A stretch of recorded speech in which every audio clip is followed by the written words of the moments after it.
back to Jack's Corner, where truth and reality have a seat at the table. You know, a civil war has been raging in this country for decades, and it's being fought only by one side, that is the left side. But it has finally become apparent for the first time to all too many conservatives, Christians, Republicans, and many independents, and they are going to have to decide, how are you going to fight? No, not whether you're going to fight, but how. Otherwise, your options are either living on your feet or living on your knees. And the Democrat left has made that abundantly clear. So with that, let's get into the topics for today.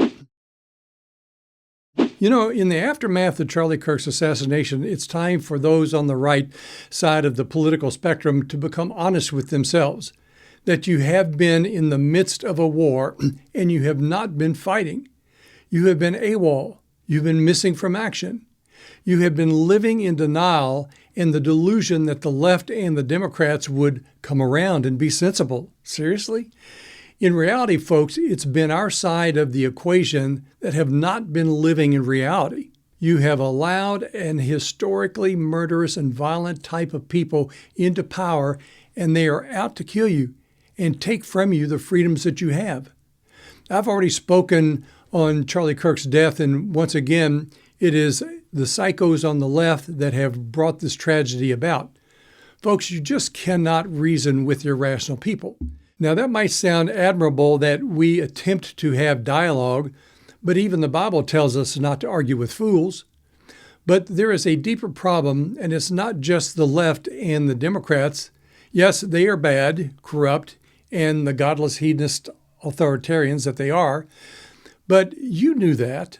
There is nothing surprising about that. After all, over the last 5 years, all we have seen is one crime, murder, and perverse proposal foisted upon us by the left, and it all came from the Democrat left. The deeper problem is why so many good folks sat back and did nothing. We have let the guard down. The walls and fences of our vineyards are broken down, and the swine and vermin are destroying the crops, destroying our society, and they are poised to kill us. You think that extreme?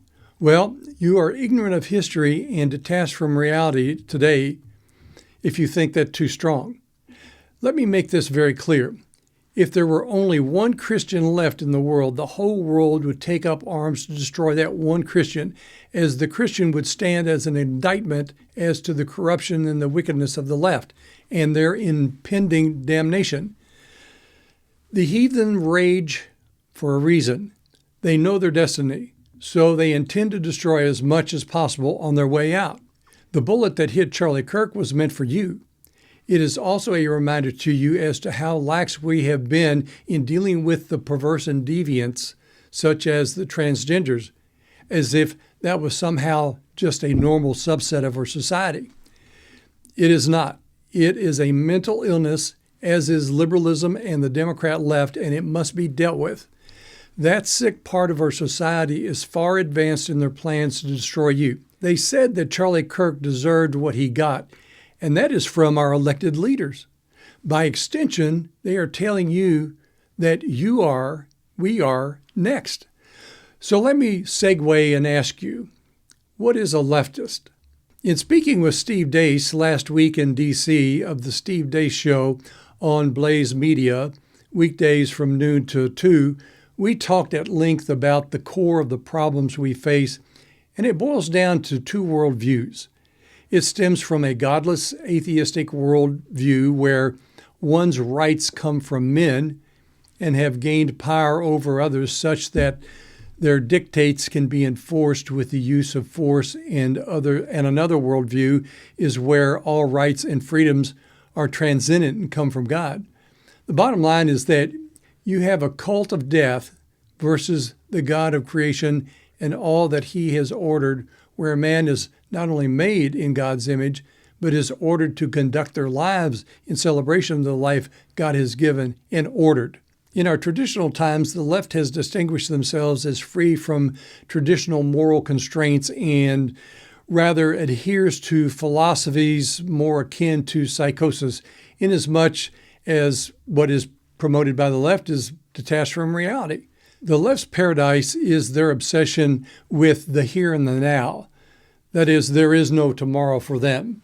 So they have gambled on the belief leading to a futility as they have convinced themselves that there is nothing after this life, thus no consequences for them now or how they live now. They want no constraints, but they live with the innate anxiety of they could be wrong. So they think that if they can escape judgment and any consequence, they do so by destroying all that is good. The left has been at war with Western civilization and the values of the American Republic, and it constitutes the single greatest threat to not just the country's future, but to the world's.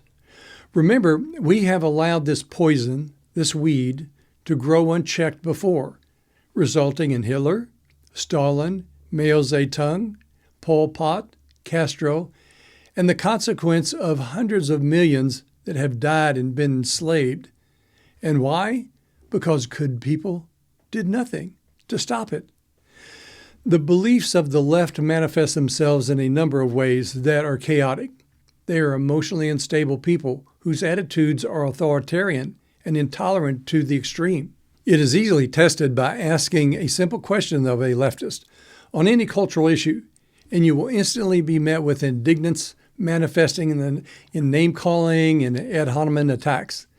They cannot address the question or the issue at hand logically or with substantiating facts. They have opinions void of any supporting facts and have only opinions that have been plagiarized, not their own. They prefer biased, pre-digested news and content condensed into sound bites that require little thought or analysis. You can see the outward markings and symbols of these people in the way they dress and decorate themselves. Their bodies, given them by God, aren't good enough, so they recreate it with piercings and tattoos and bodily mutilations. They want to be the creator. They want to be the creator of the order and the order that they hate, and they hate you. The best word for this conduct is rebellion.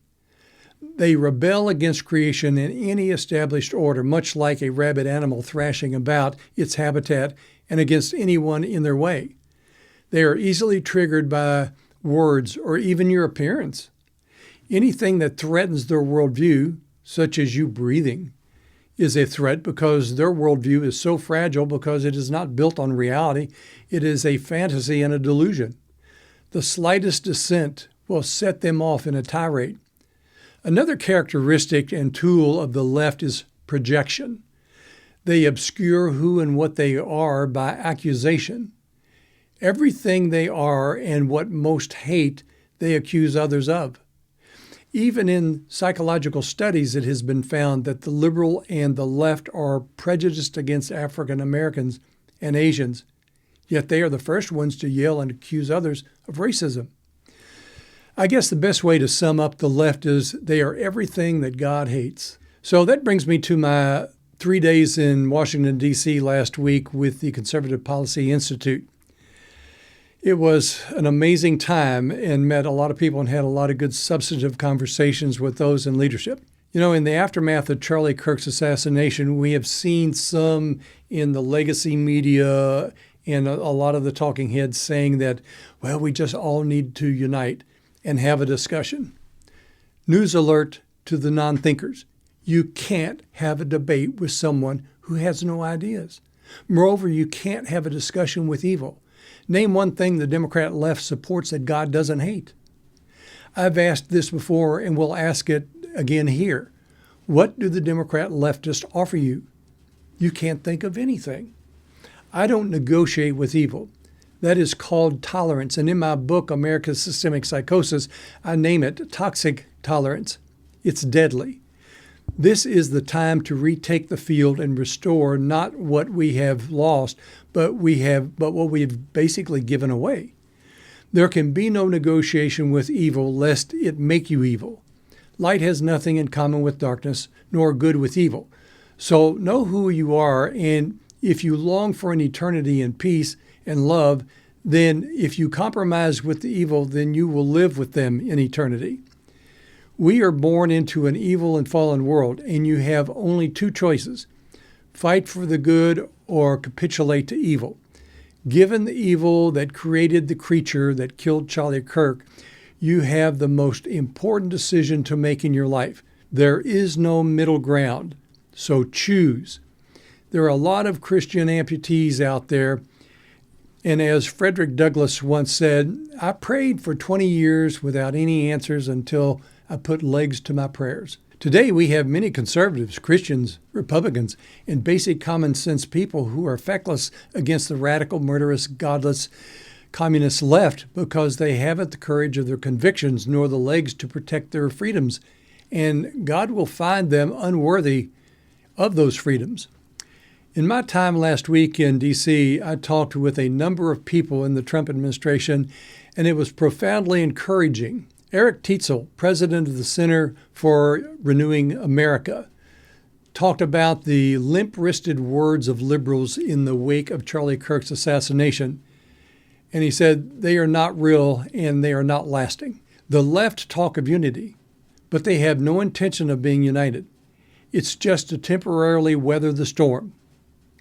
We should not be united with those who have been undermining the principles of this country. Light has nothing in common with darkness. We cannot be unequally yoked with evil. Their past and what they support is enough to know that their calls for unity are false. Now, Russ Vought, Director of Management and Budget, said that he and his colleagues are not surprised by the actions of the left. They have been on a march to take over our institutions for decades. Our country is on the line. We are in an existential threat. The other side uses names and accusations and defamations to neutralize us, and as they march basically to take us over.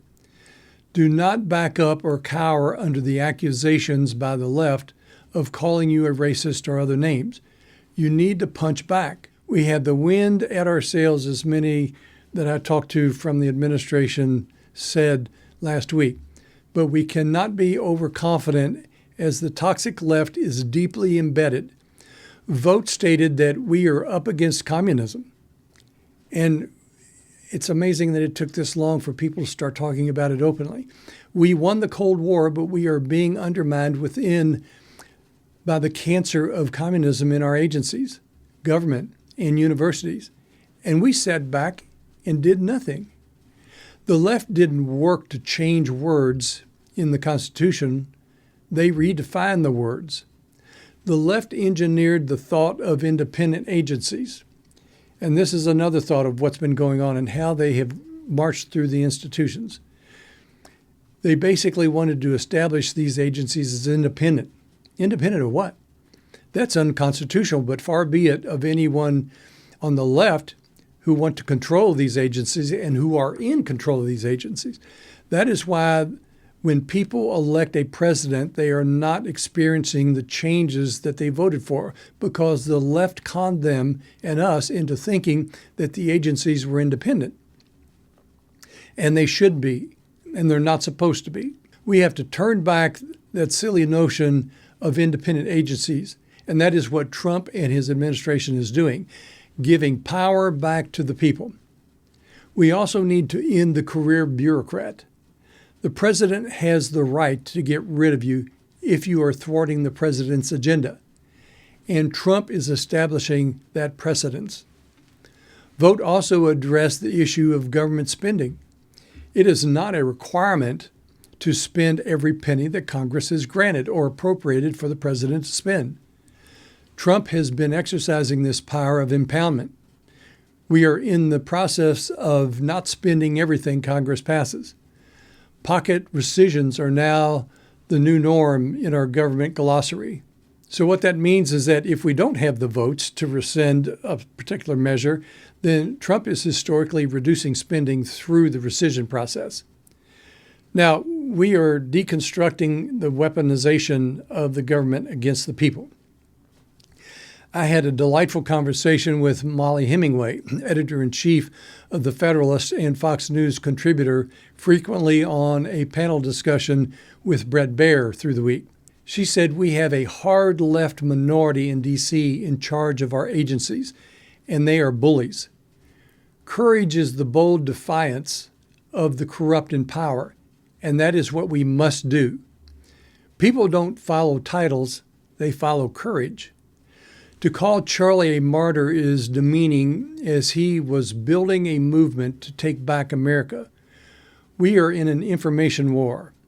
However, most of the media are in a propaganda war. For example, in the wake of Charlie Kirk's murder, the media lies about the assassination, and their lies are tremendous, and particularly what Kirk stood for.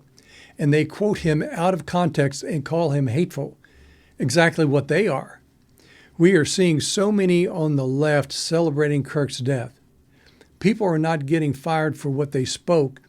It is not a political opinion, i.e. free speech, to say that you should be shot for saying that what Kirk said.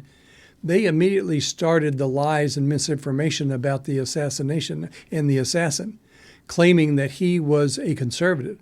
This was designed to prevent us from taking on the left-wing scourge, but that lie fell apart. Yet it takes effort, folks, to dispel the lies, and they manufacture them by the thousands. Kirk was a strategist, and he was succeeding, and he was a danger to them. The truth is always a danger to the lie and those who live by the lie. The lies of the media now are that we have political violence on both sides. No, don't fall for that trap. There is zero comparison with what we are seeing with the Kirk situation and with conservatives. There is no comparison with the violence between the left and the right. But the left wants to confuse you by trying to draw a moral equivalency between the two. Many in the Trump administration are clear-headed, and they see the left as pure evil, and they are. There is no truth in them. Vice President Vance said, "We are going to take down the NGOs, that is the non-governmental organizations that are funding the destruction of the country. And we are at war with evil," as Kirk often talked about. We have to stop supporting these left-wing boards of regents of universities.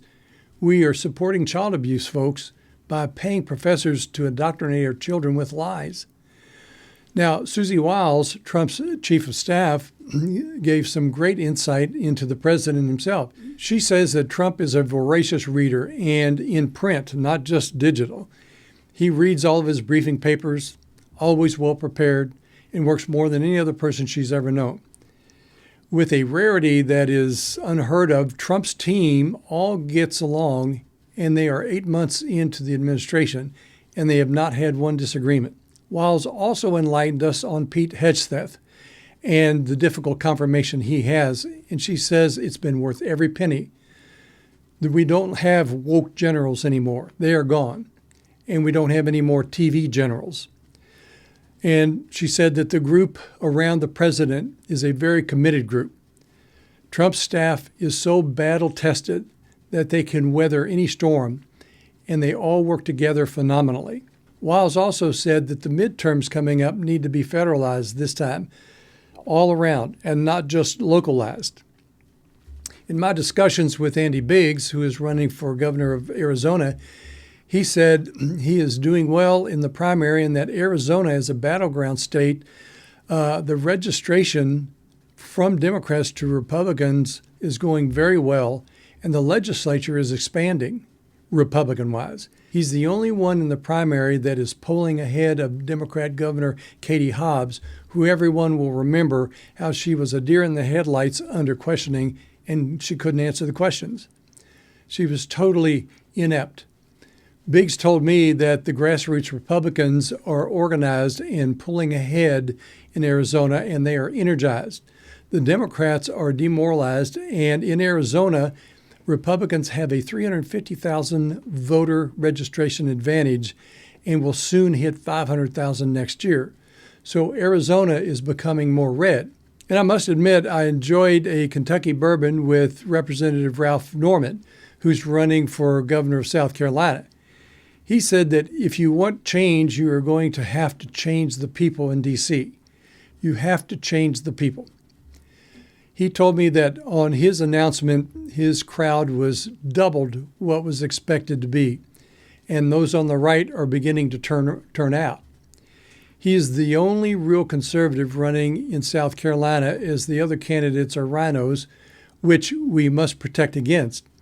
I don't need to tell you the problem that we've had with rhinos in the past. Traitors in the ranks like Liz Cheney, Adam Kinzinger, Langford of Oklahoma, and Cassidy of Louisiana. And, not to skip this one, but Thomas of Massey in Kentucky here. In speaking with Byron Donalds, who I joked with last year as our next VP, he's running for governor of Florida, and echoed what the others said regarding his experience in D.C. and how you have to change the people in charge. He shared with me in an amusing way that Trump asked him about when he was thinking of running for governor, and as Byron told it, Byron was going to wait until July to announce it, but Trump tweeted in February, and that changed Byron's timeline, but nevertheless, he's ahead by about 40 points in Florida. Then Pete Hegseth graced us with his presence, and he was introduced as the Secretary of the Department of War. What a great name change, folks. After all, you can't win on defense, right? Pete is applying common sense to problems and issues in the military. It's hard power, and hard power still matters. He said history hasn't stopped, and we don't want to become a museum. Thus, you don't open your borders, nor do you gut your military, which Biden did. Under Obama, there was an ideological attempt to turn the military on its head by having it focus on anything but war. That is, the transies, the woke, the climate changers, and the climate change issues. Pete said it was his job to win wars, and if we are prepared for war, it's more likely that you won't have war. He reminded us of what happened with the weak Biden, and that is Ukraine. And Biden has the blood of over 1 million people on his hands because he was a weak and he was a fraud. And given his history in Congress, he was known historically as the most failed and disastrous on foreign policy. And thus, a lot of you voted him in, and 1 million people have been lost because of that. As far as the Department of War, Pete said that his department is not one of civilians. They have a different standard and mission. The people that are there are sworn to uphold the Constitution and defend the nation, not to be political. The recruitment numbers are way ahead, and they are rushing to process those who want to be part of a refocused military. Who would ever want to risk their lives for the likes of Biden? People now want to serve now that the mission is focused on the military's core mission, and that is the mission of a War Department which is supposed to be defending the nation. The Department of War is now merit-based, not gender-neutral, and that's made a huge change, particularly in recruitment. Pete said we are rebuilding the military and that they will apply power strategically. Deterrence will be used to protect our interest. This president has our soldiers' backs, and that is driving recruitment.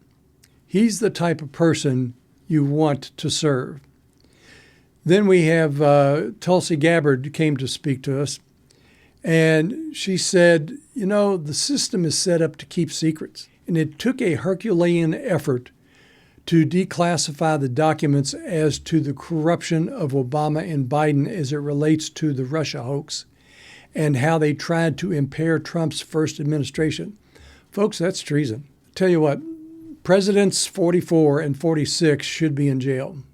They did tremendous damage to this country, and it is now being found out. The Biden administration censored Americans. They used the foreign maligned influences as an excuse to pull down the truth. Who we vote for really matters. We have too many people who don't care about the Constitution. They see themselves as better than the American people. There was a politicization of the intelligence community, according to Gabbard.